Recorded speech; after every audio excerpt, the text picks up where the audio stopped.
I was born into the Tai Chu imperial clan. My father is the clan head, and my grandfather is a slumbering ancestor.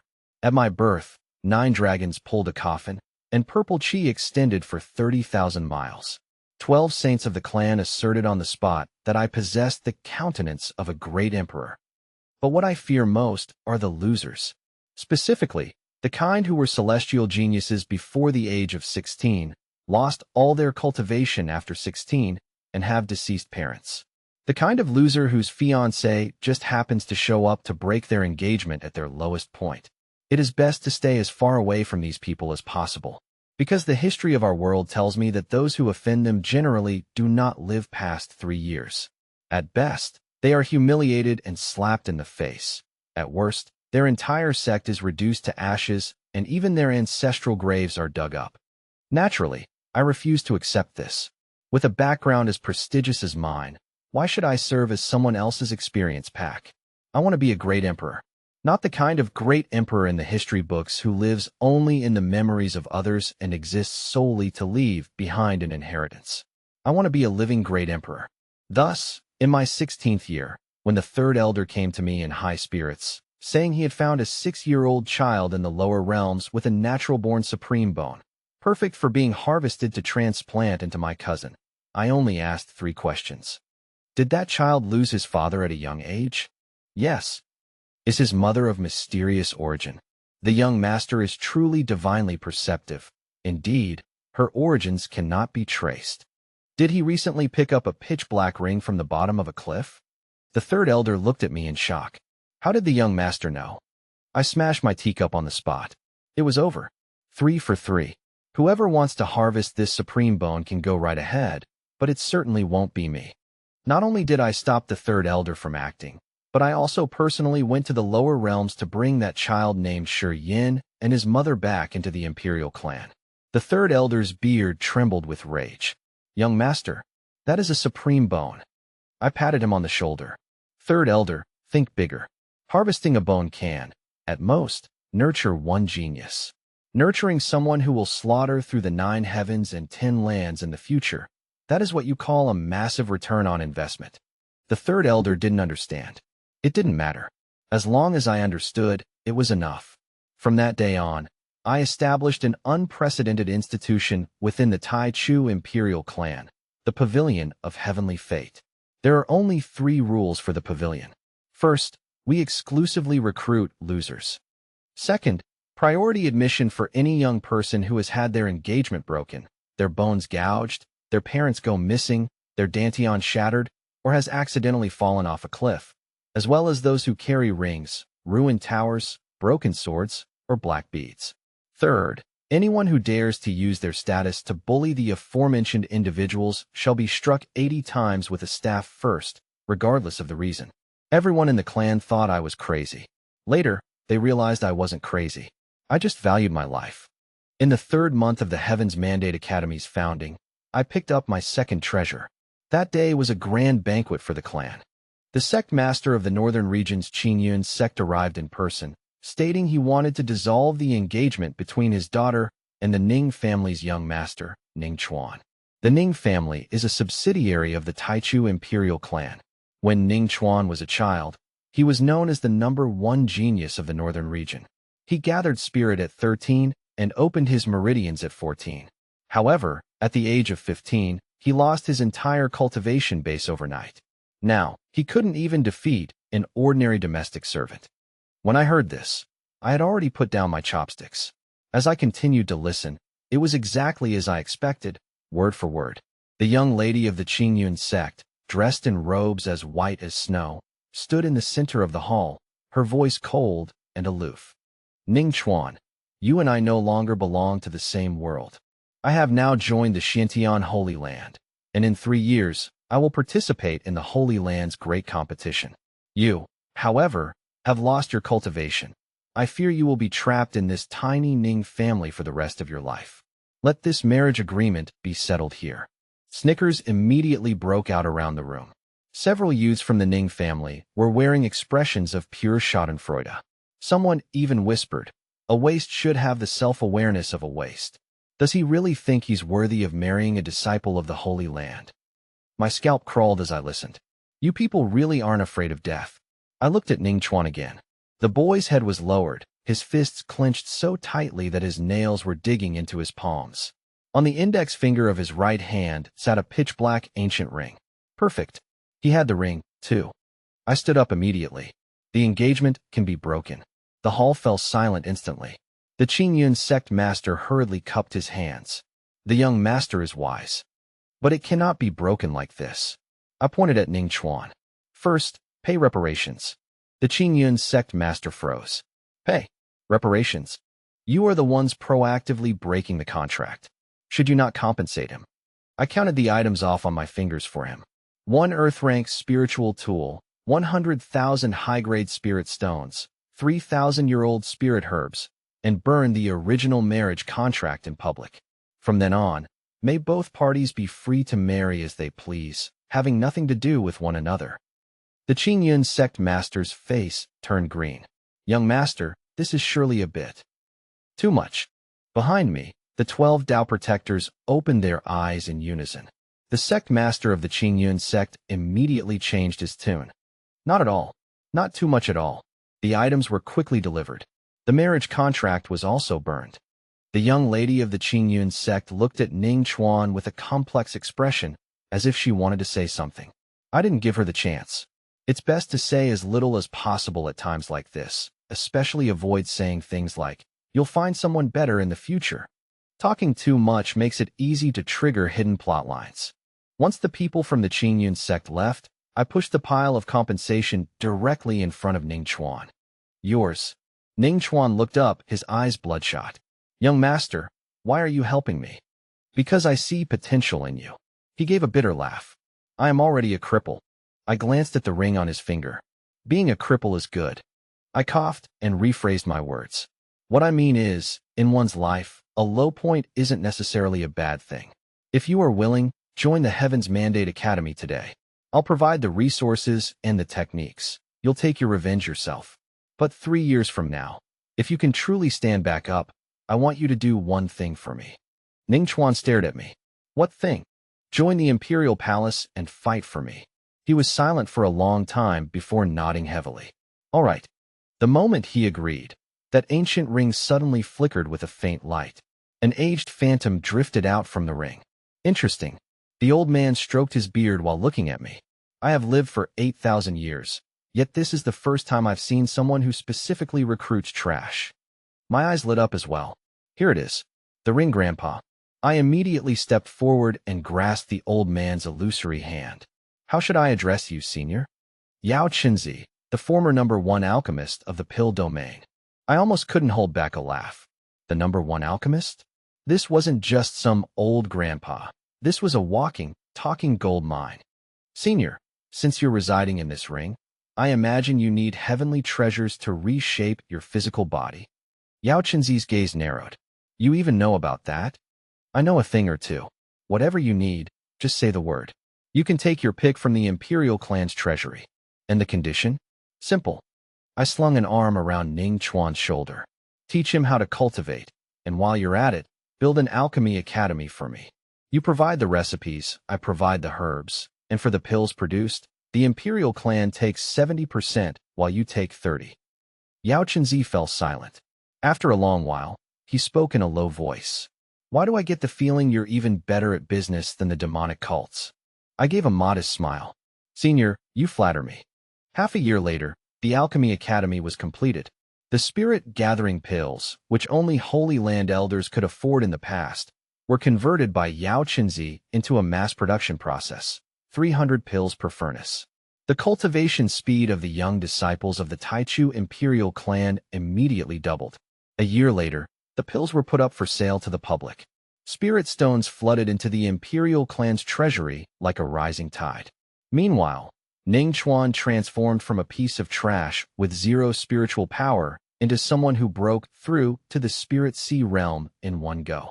When the people of the Qingyun sect heard the news, they reportedly held 3 emergency meetings overnight. I was highly satisfied with this. As expected, if used correctly, a trash protagonist is worth far more than a genius. With the addition of the Alchemy Academy, The scale of the Heaven's Mandate Academy grew larger and larger. I gradually began to summarize my findings. Ordinary geniuses grow by relying on resources. Children of destiny are different. They grow by getting beaten up. The more miserable they are, the faster they level up. Take Shi Yin, for example. After that child was brought into the imperial clan, he ate holy herbs and soaked in divine springs every day. His cultivation speed could only be described as astonishing. That is, until one day, a disciple from a side branch mocked him for being a bastard from the lower realms and shoved him into the bone-cleansing pool with a single palm strike. That very night, Shi Yan's supreme bone underwent a second nirvana. The next day, he pinned that side branch disciple to the ground and thrashed him for 3 hours, breaking through 2 minor cultivation realms in the process. I watched the entire process and remained silent for a long time. Then, I ordered 2,000 spirit stones to be given to that collateral branch disciple as a consolation prize. Of course, the 80 lashes were still administered. Rules cannot be broken. However, I began to realize a serious problem. I could forbid those of the imperial clan from bullying the disciples of the Academy of Destiny, but I couldn't truly raise them like flowers in a greenhouse. Without villains, where would the growth come from?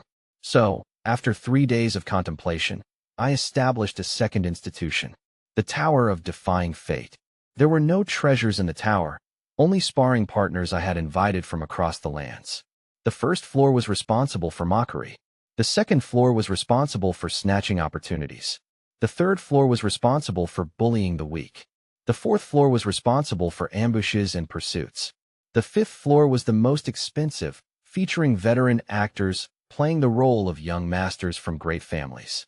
Their fixed opening line was, "Kneel, and I might consider leaving your corpse intact." For every floor a disciple won, their reward would double. It didn't matter if they lost. The medical hall was responsible for saving them. Every disciple who entered the Tower of Defying Fate had to sign a life and death waiver.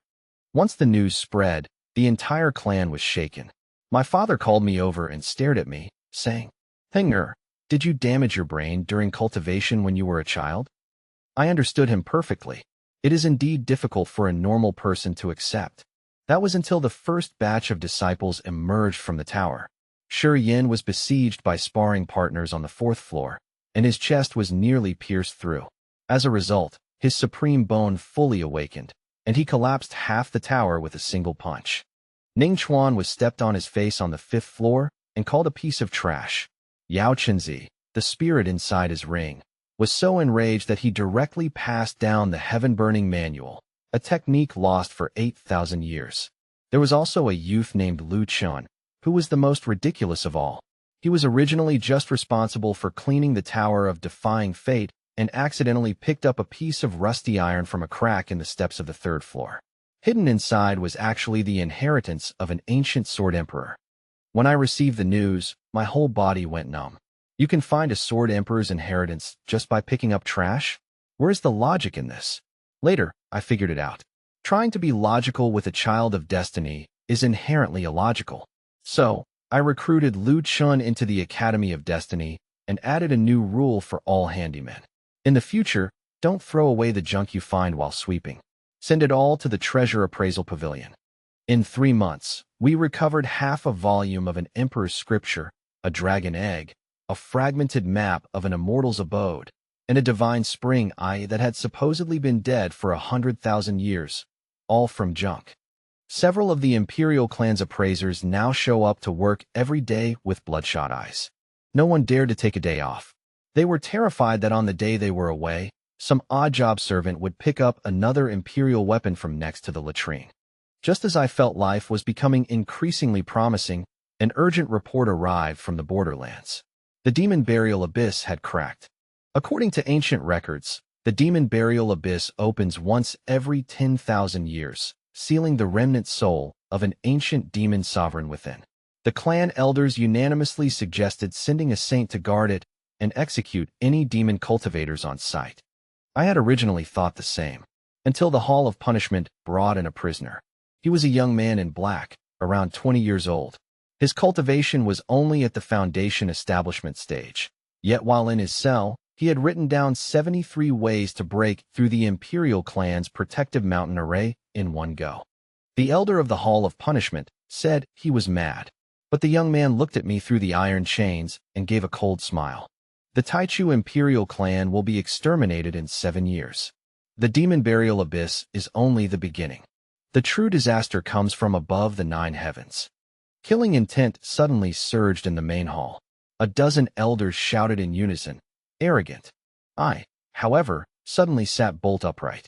Young, black clothes, ridiculously low cultivation, knowledge of high-level arrays. And he speaks as if he knows the future. Only one thought remained in my mind. Another one, and this time, it might be a regressor. The young man in black was named Gu Changya. I dismissed everyone, leaving only him behind. Speak. Who are you? A person who should have died 300 years from now. You've been reborn? Gu Changya's pupils constricted sharply. I waved my hand. Don't be nervous. I've seen plenty. In truth, it was my first time, but I couldn't let my momentum waver. Gu Changya fell silent for a moment before finally speaking. In his previous life, he was merely a disciple of a small sect in the borderlands. 7 years later, the immortal court of the upper realm descended upon the 9 provinces. Under the guise of guiding practitioners to ascension, they extracted 90% of the 9 provinces' spiritual veins.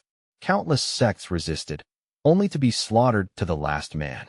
The absolute beginning Imperial clan suffered the most tragic deaths because their foundation was the deepest. My father died in battle, and my grandfather crawled out of his imperial coffin only to last 3 days. As for me in my previous life, Gu Changya glanced at me. You died on the first day. My face darkened. How did I die? To snatch a woman the young master of the immortal court had his eye on. You fought with him in the street out of jealousy and were killed with a single flick of his finger. I fell silent. As expected, I knew it. With this standard villainous young master character setting, one would jump into a pit at the slightest lapse in attention. And then, afterward, I lived for 300 years. I walked the demonic path, devoured 10,000 souls, and finally stormed the immortal court, only to be defeated in the end. Before I died, I used the reincarnation demon mirror to return to the present. Gu Changya stared at me, his gaze icy. In this life, I will destroy the immortal court first. I nodded. Very good. He frowned. You aren't afraid of me? Why should I be? In my past life, I was known as the Blood Sea Demon Venerable. I slaughtered countless cities and sects. That was your past life. I walked out from behind the desk and personally unchained him. In this life, you are only at the foundation establishment stage. If I wanted to kill you, one finger would be enough right now, but I won't. I thrust a Heavenly Mandate Academy token into his hand. Because you know the future. Starting today, you are the vice head of the Heavenly Mandate Academy, responsible for intelligence, formations, and the deduction of future calamities. Gu Changya looked at me as if I were a madman. You dare employ a demon venerable? Why wouldn't I?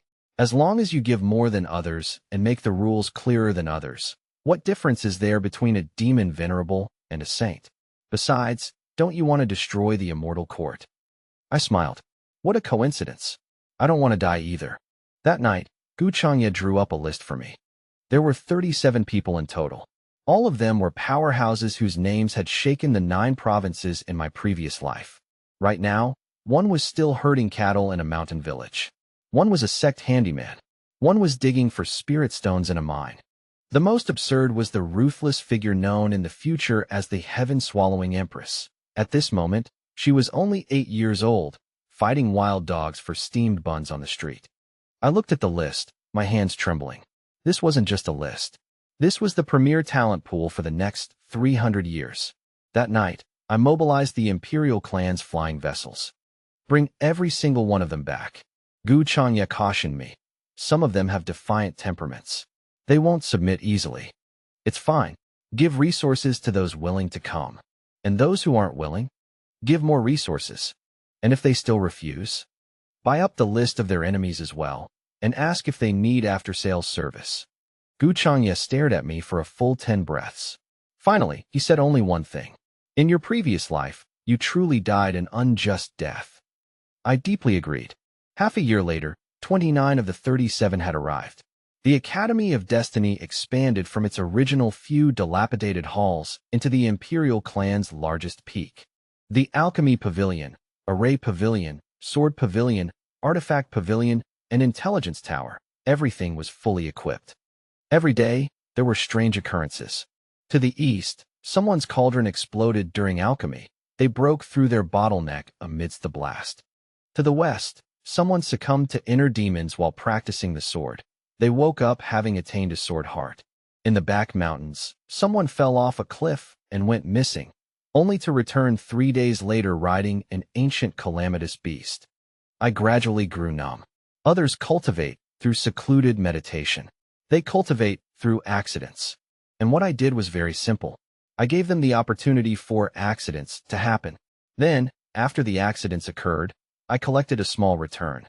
For instance, every member of the Academy of Destiny had to sign a karmic investment contract. The Imperial clan provided resources, protection, intelligence, and avenues for revenge.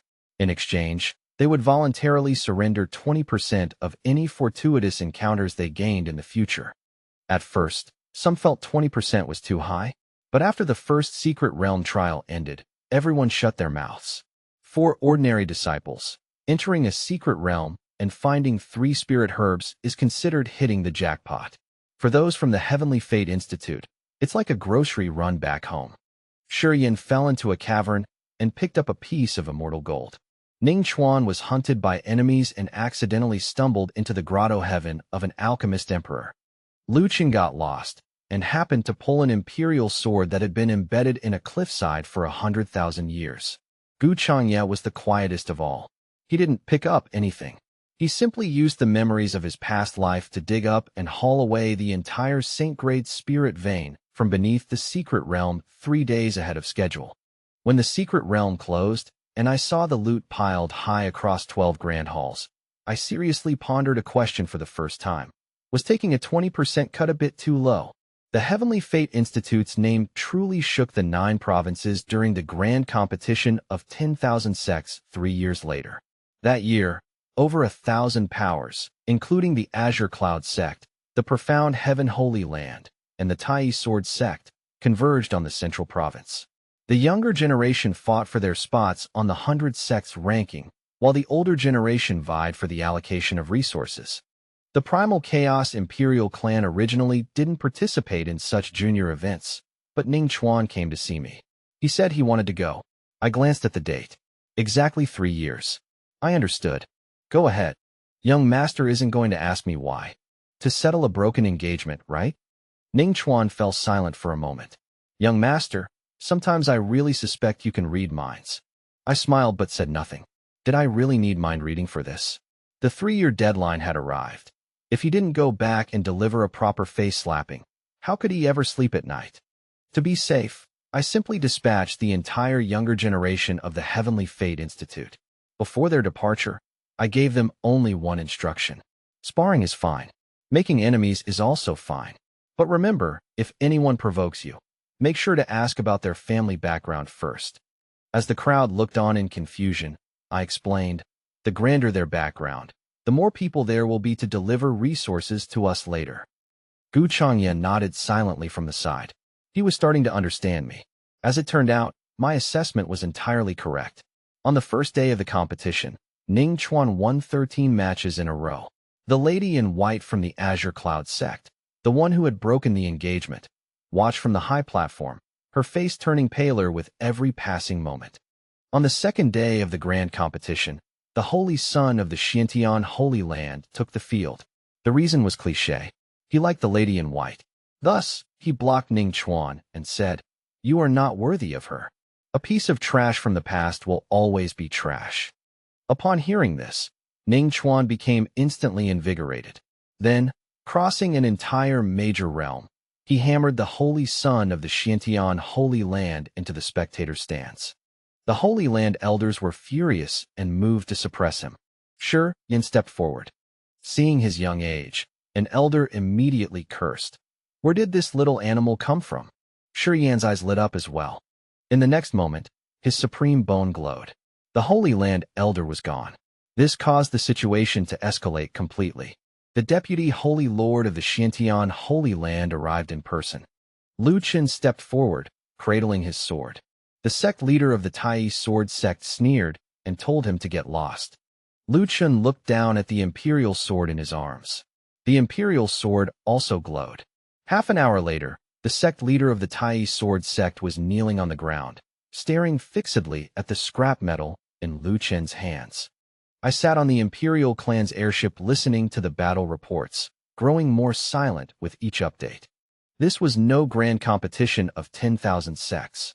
This was a massive live event for delivering gear. The most absurd part was the afternoon. Wang Teng, the young master of the Wang family from the central continent, arrived with 8 Saint Realm Dao protectors, demanding that Shi Yin hand over the cultivation method for the supreme bone. He stood atop the clouds, his robes fluttering, and said indifferently, "This young master gives you 10 breaths. Kneel, surrender the bone, and you may live." I heard that at that moment. All 29 people from the Heavenly Fate Academy looked up at once. Their eyes were each more excited than the last. Wang Teng probably never understood, even unto death, why. Despite bringing 8 Saint Realm protectors, those young people looked at him as if they were looking at New Year's red envelopes. That battle lasted an entire day. Gu Changye laid out an array in advance to seal the heavens. Yao Chenzi delivered pills from a distance. Ning Chuan clashed head-on with Wang Teng. Shi Yin slew 3 saints in succession. Lu Chen split the Wang family's ancestral artifact with a single sword strike. In the end, even that 8-year-old girl charged forward clutching a black jar, sucking the 5 remaining saints of the Wang family dry until only their belts remained. The next day, I received the Wang family's reparations. 3 spirit mines, 2 spirit veins, 12 cities, and a letter of apology written in extremely sincere terms. The clan elders were so excited that their faces turned bright red. "Young master, the Heavens Mandate Academy is truly the future of our clan." I waved my hand dismissively. "Stay low-key. This is just the beginning." That night, Gu Changye came to see me. There wasn't a hint of joy on his face. "The schedule has shifted forward." "What schedule?" "The Immortal Court." He looked up toward the sky. "In my previous life, the Immortal Court didn't descend until 7 years later. But today, I sensed the upper realms guiding a ray. 3 months at most." The smile on my face gradually vanished. 3 months later, the 9 provinces' largest experience pack was about to arrive. On the day the Immortal Court descended, the sky cracked. Not as a metaphor. It literally split open. A golden heavenly gate spanning 1,000,000 miles opened from the depths of the firmament, and 9 immortal paths cascaded down toward the 9 provinces. Wherever the immortal light shone, spirit beasts prostrated themselves, and 10,000 cultivators fell silent. Immortal vessels larger than mountain ranges sailed out from behind the gate. Armored immortal soldiers stood at the bows. The aura of any single one of them was enough to crush those in the Saint Realm. On the leading vessel, a youth in a golden robe stood with his hands behind his back. Behind him, 9 immortal kings shone like 9 scorching suns. With just one look, Gu Changye's face turned pale. The 7th imperial son of the Taishan Immortal Court, Zhao Wuji. In my previous life, he was the one responsible for harvesting the spirit veins of the 9 provinces. I asked his strength. "At least a true immortal. And us. Once our ancestor awakens, he can fight a true immortal for half a day. What about those 9 immortal kings? We can't defeat even one of them." "Good. The gap between us and the enemy is so clear it's reassuring. At least there's no need to argue over tactics anymore. A direct confrontation means certain death." The voice of the golden-robed imperial prince rang out from the heavens, echoing across the 9 provinces. "Heed my command, all living beings of the lower realm. The Taishan Immortal Court patrols the realms by heaven's decree. The spirit veins of the 9 provinces have flourished excessively, wounding the harmony of heaven. Today, we shall extract 90% to avert disaster on your behalf. No sect or clan shall interfere. Those who disobey shall be annihilated." A deathly silence fell over the 9 provinces. Many sects had already fallen to their knees. The elders of the grand beginning imperial clan trembled with rage. My father looked at me. Hunger, the clan is ready. If it truly comes to the final step, you must take the young ones and flee. I didn't speak. I only looked past Zhao Wuji.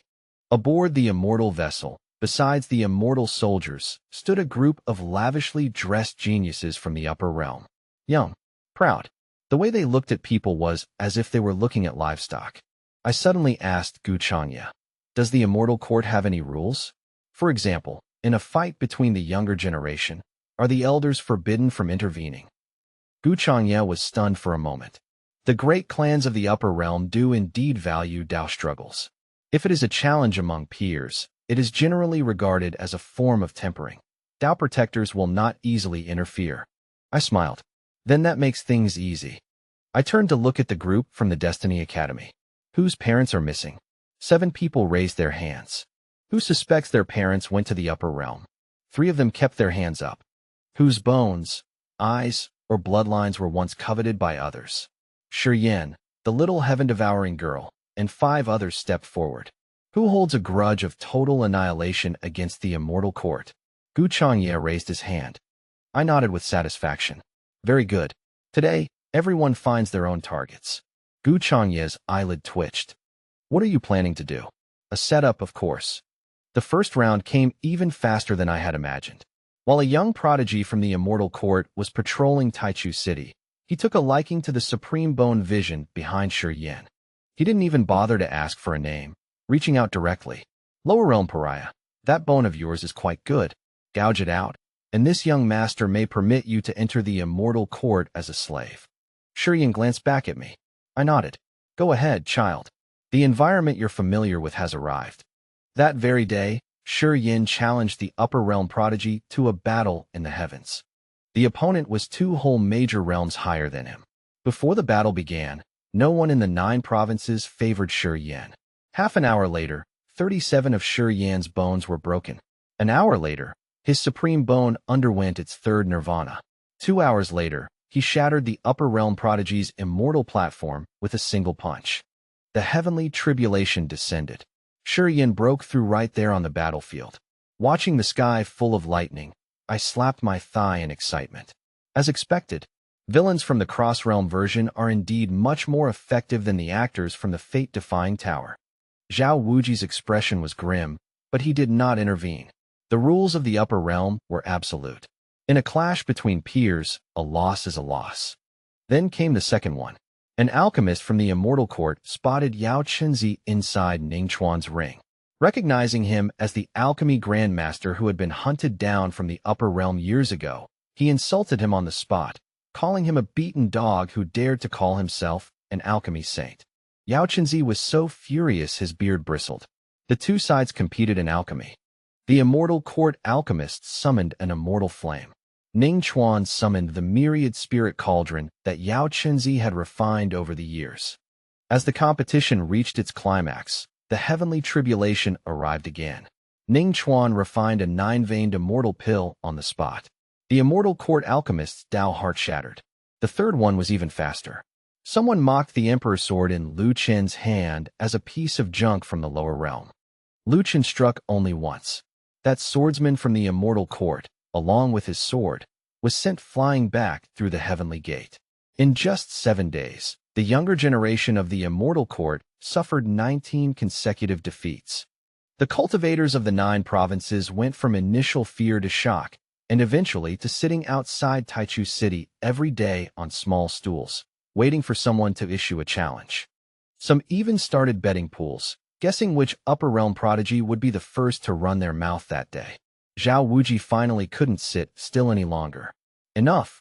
His immortal pressure was like a vast sea, forcing the entire Taichu City to sink 3 feet into the ground. He looked at me coldly. You are the young master of the Taichu Imperial clan, Junheng? Indeed. You certainly know how to raise dogs. The smile vanished from my face. As soon as those words were spoken, the Heaven's Mandate Academy behind me fell silent as well. Gu Changya sighed. He's finished. I ignored Zhao Wuji and turned around to ask, who did he just call a dog? 29 people took a step forward simultaneously. Zhao Wuji sneered. What? A group of lower realm ants dares to raise a hand against this imperial son? I thought about it seriously. Challenges among peers mean the older generation cannot interfere, right? Zhao Wuji's expression was arrogant. This imperial son has cultivated for less than 100 years. I naturally count as the younger generation. Very well. I raised my hand. Then all of you go at once. Zhao Wuji was stunned for a moment. What did you say? I said. I pointed at the 29 people behind me. They are going to fight you, all of them against one. The crowd from the upper realm instantly broke into an uproar. Zhao Wuji was so angry he laughed. Shameless. I remained calm. The rules only say a competition between peers. They never said it had to be a duel. If you think it's unfair, you can call for backup too. After all, your immortal court has plenty of young people. How could Zhao Wuji possibly call for help? He was an imperial son. True immortal realm. If he had to call for backup just to deal with 29 lower realm cultivators, he would never be able to return to the upper realm again. And so he made his move. Then, I witnessed the most ridiculous battle of my life. Zhao Wuji sent Ning Chuan flying with a single palm strike. Ning Chuan coughed up blood, but Yao Qinzi inside his ring burned his divine soul, causing Ning Chuan's cultivation to skyrocket. Zhao Wuji's kick shattered Shi Yan's chest. Shi Yan underwent his fourth nirvana on the spot, and an immortal bone grew directly from his spine. Zhao Wuji snapped Lu Chen's imperial sword. Lu Chen sat clutching the broken blade for 3 breaths before suddenly realizing the concept of no sword surpasses having a sword. With a flick of his hand, a surge of sword intent sliced through 3,000 miles of clouds. He then casually slapped away that 8-year-old girl. The black jar in the little girl's arms cracked instantly. From within flew a wisp of ultimate imperial fire that even Gu Changye had never seen before. Gu Changye himself was even more absurd. Pushed to the brink by Zhao Wuji, all 300 years of demonic insights from his previous life suddenly awakened, and he broke through 9 cultivation realms in succession. I stood in the distance watching, my heart filled with complex emotions. Zhao Wuji was indeed powerful, but every time he struck someone, his opponent leveled up. He didn't look like he was fighting. He looked like he was performing a collective enlightenment for the Heaven's Fate Academy. 3 days and 3 nights later, with disheveled hair and covered in blood, Zhao Wuji finally began to panic. What kind of monsters are you? No one answered, for everyone was busy breaking through. On the morning of the 4th day, Gu Changye shattered Zhao Wuji's immortal body with a single strike. Shi Yan punched his immortal soul into oblivion. Ning Chuan casually snatched his storage ring. Lu Chun was the most polite. He cupped his hands toward the 9 immortal kings in the sky. Thank you for the match. The entire 9 provinces fell silent for 10 full breaths. Then, a roar of cheers overturned the sea of clouds. But I did not smile, because the 9 immortal kings moved. The imperial son was dead. Naturally, the so-called rules of competition between peers had come to an end. The pressure of 9 immortal kings descended simultaneously. The ancient ancestor of Taichu stepped out from the ancestral lands, his white hair flying in the wind. Gu Changye's face was deathly pale. The gap is still too large. An immortal king is not something you can cross over mid-battle just by relying on luck. I nodded. I know. Then why are you still smiling? Because the real big fish is only now taking the bait. Gu Changye was taken aback. I looked up past the 9 immortal kings toward the massive ascension array that was currently siphoning the spiritual veins of the 9 provinces. In these 3 years, the most important thing Gu Changye taught me was that formations have no true gates. Only energy flows. And what Yao Qinzi taught me was that all energy can be refined. Shi Yan's supreme bone, Lu Chen's imperial sword, the heaven-swallowing girl's black jar, Ning Chuan's immortal pill. I had taken a 20% cut of every opportunity the Heaven's Mandate Academy obtained over the years, as per our contract. I never squandered any of it. I buried it all deep beneath the lands of the Taichu imperial clan. 3 years. A total of 4,762 heavenly treasures. 319 ancient inheritances. 72 spiritual veins. 12 damaged imperial weapons. Plus an array personally modified by Gu Changye. It had a common name, the Furnace of Fate. It hadn't originally possessed enough power to activate. So I had been waiting for someone strong enough, greedy enough, who would take the initiative to pour the energy of the upper realm into the 9 provinces. The immortal court had arrived. They had even built the ascension array themselves. How thoughtful. I raised my hand. Gu Changya. Present. Close the door. Gu Changya froze for a moment. Then he suddenly understood. He smiled. It was a smile more wicked than back when he was the demon venerable in his previous life. As you command. In the next instant, the earth of the 9 provinces roared. The vast sea of spiritual chi that the immortal court was siphoning toward the upper realm suddenly surged backward. The ascension array reversed. The expressions of the 9 immortal kings changed drastically at the same time. The formation has been altered. Sever the heavenly gate. It's too late. Boundless immortal chi poured down from the heavenly gate. Immortal ships, immortal crystals, immortal weapons, and even the spiritual veins connecting the upper realm's formations began to be devoured frantically by the destiny crucible. The 9 immortal kings tried to flee. The grand ancestor of Taichu laughed. You come to my 9 provinces and still think you can leave? The old man stepped into the sky, burning his imperial blood to stall the 9 kings for 10 breaths of time alone. 10 breaths were enough. The destiny crucible was fully ignited. The karmic contracts accumulated within my body over the past 3 years glowed simultaneously. The power of 29 disciples from the Destiny Academy converged through those contracts. I wasn't borrowing their cultivation. I was borrowing the momentum they had gathered along their journeys. The unyielding defiance after a broken engagement. The nirvana after having one's bones gouged out. The sword intent that crawled out from a desperate dead end. The obsession to change one's fate even if it meant living another life. Countless destinies that should have each soared into the heavens individually converged into a single torrent at this moment. It all surged into my body. I heard a certain barrier within me shatter. Saint Realm. Quasi-Emperor. Emperor Realm. A boundless sea of lightning suddenly descended from the sky of the 9 provinces. Gu Changya looked up, murmuring in shock. The Imperial Tribulation. Are you becoming an emperor? I hadn't expected it to be so fast either. But thinking about it, it was only logical. I had invested in so many children of destiny. Every one of them could fight above their rank, achieve nirvana, find hidden windfalls, and break through in the heat of battle. What was wrong with me, the majority shareholder, taking a bit of the dividends? Beneath the sea of lightning, I stepped onto the vault of heaven. The 9 immortal kings finally showed fear. It is impossible for a great emperor to be born in the lower realm. I reached out and caught the first bolt of the Imperial Tribulation. Before there wasn't. Now there is. On that day, everyone in the 9 provinces saw it. The heavenly gate shattered. The 9 immortal kings died. I severed the hand of the Taishan immortal court, which had reached into the lower realm, cutting it off at the very root. Standing atop the 9-fold sea of lightning, an imperial crown coalesced from the essence of heaven and earth. When I was 16, what I feared most was hearing someone say I had the bearing of a great emperor. To me, it sounded like a death sentence. This year, at 22, I truly became a great emperor. It feels quite good, actually. After ascending to the throne, I finally understood one thing. Being a great emperor is truly exhilarating. Before, I had to follow the rules of the sacred lands. I had to bow when I met an ancestor. If someone came to provoke me, I first had to calculate whether they had someone even older backing them up. Now I don't have to. If anyone is dissatisfied, I simply ask, is your ancestor still alive? If they are, call them out too. If they aren't, it saves me the trouble. Having suffered a major blow, the Taishan Immortal Court won't dare return to the lower realm for at least 3 years.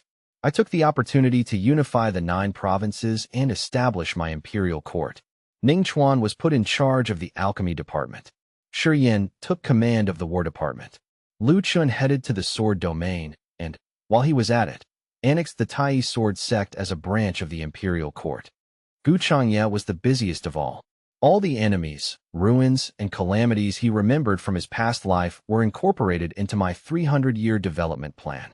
Sometimes, staring at the grand strategic outline of the Imperial Court's 300-year plan, a book thick enough to bludgeon someone to death, he would fall into a long silence. What is it? I would ask. Nothing, he'd reply. I was just thinking. If I had met you earlier in my previous life, I might not have needed to tread the path of a demonic cultivator. I comforted him. It's all right. It isn't too late in this life. As for the Academy of Mandate, it expanded from its original 29 members to 30,000. The selection criteria remained unchanged. Broken engagement? Extra points. Shattered Dantion? Extra points. Missing parents? Extra points. Surviving a fall off a cliff? Extra points.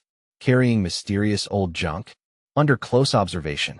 If one met 3 criteria at once, the imperial court would provide a private carriage for their arrival. Later, other sects wised up. No one dared to casually humiliate a useless disciple ever again. Once, when a young master of a minor sect was just about to call a down-and-out youth trash, his father flew in on a sword from 300 miles away and kicked his son straight into a wall.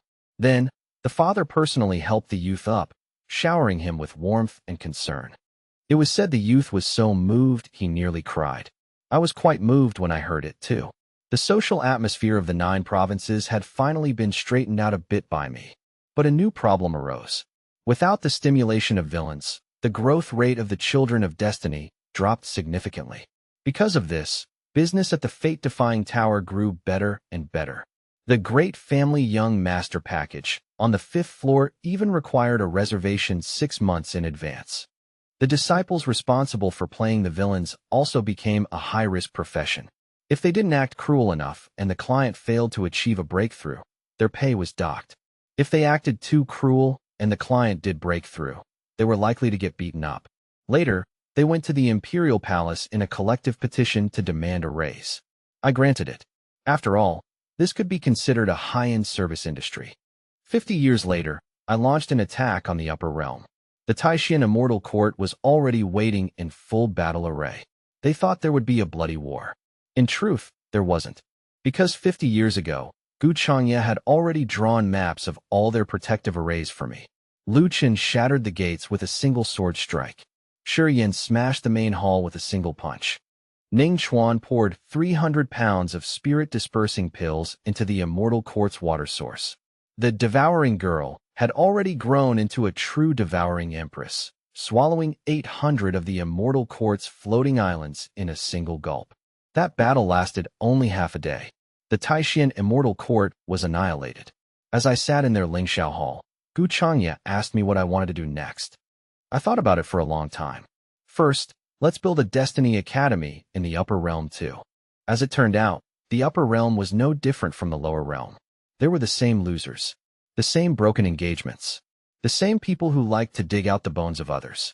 In fact, because the families in the Upper Realm were larger and their lifespans longer, those hedonistic young masters spoke even more vilely than the last. My recruitment work proceeded exceptionally smoothly. Another 500 years passed. The imperial court spanned the 9 heavens and 10 lands.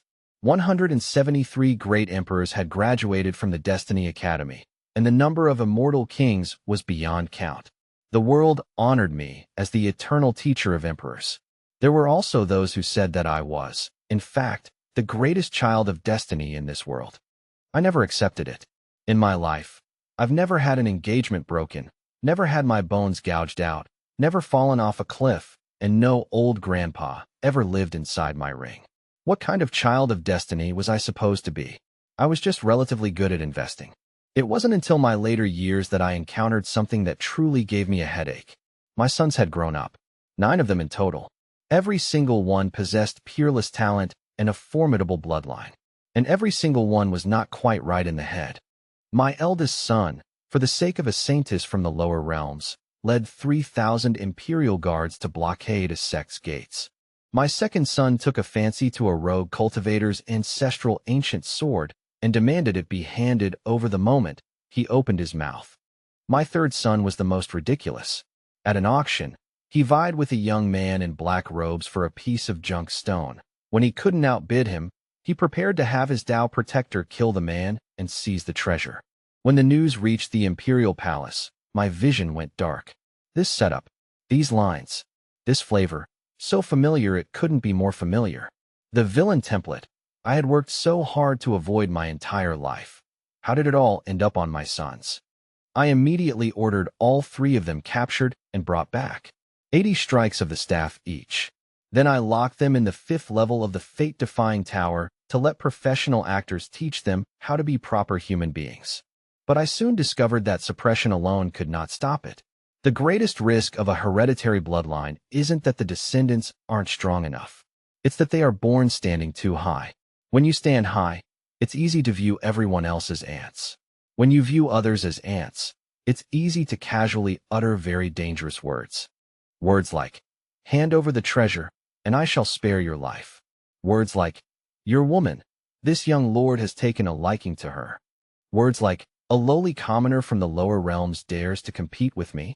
I have heard these kinds of words my whole life. Most of the people who said them now have spirit herb gardens growing over their graves. I absolutely could not allow the imperial court to follow that old path. Thus, in my later years, I issued my final imperial decree. Abolish the hereditary succession of the throne. From this day forward, all living beings in the 9 heavens and 10 earths, regardless of origin, may compete for the position of the next imperial lord, provided they pass the 9 trials of mandate. The 9 trials do not ask of one's bloodline. They do not ask of one's family background. They only ask 3 things. Have you ever crawled your way out of a desperate situation? After obtaining power, do you still remember what you were like when you were weak? And when a young man dressed in rags, with low cultivation and a black ring on his finger, stands before you, can you resist the urge to mock him? The gathered ministers fell silent for a long time after hearing the final decree. My eldest son was indignant. Father Emperor, we carry your imperial blood. Why must we compete with mortals from the lower realms? I looked at him and asked only one question. What did you just say? My eldest son's face turned pale. He finally realized he had spoken out of turn again. I sighed. He was beyond hope. Truly beyond hope. Better to let the people of the world choose for themselves. 3 years after the imperial decree was issued, the first session of the 9 trials of mandate began. Over 1 billion people registered. I sat at the highest point of the imperial palace, watching countless youths arrive from the 9 heavens and 10 earths. Some rode dragons, some soared on swords. Others, dressed in tattered clothes, walked the path to heaven from the lower realms, one step at a time. Among them, one youth was the most inconspicuous. His cultivation was low, his clothes were old, and he had just been jilted by his fiancée. He stood at the very back of the crowd, a dull, black ring on his finger. I stared at him for a long time. Beside me, the now white-haired Gu Changya noticed him too. He asked, should we recruit him into the Academy of Mandate in advance? I shook my head. No need. Why? I leaned back into my imperial throne, suddenly feeling that after thousands of years of struggle, it was time for a rest.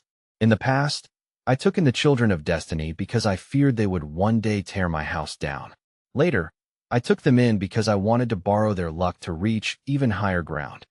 Now it is different. I gazed at the dense crowd on the path to heaven and chuckled. Now, the entire imperial court is their path. Gu Changya fell silent for a moment. Then he too smiled. And what about you? Me? I stretched lazily. This emperor is retiring, of course. As for the throne, whoever wants it can have it. I've been invincible for thousands of years. Why would I still be reviewing memorials? Having said that, I stood up and walked down from the imperial throne.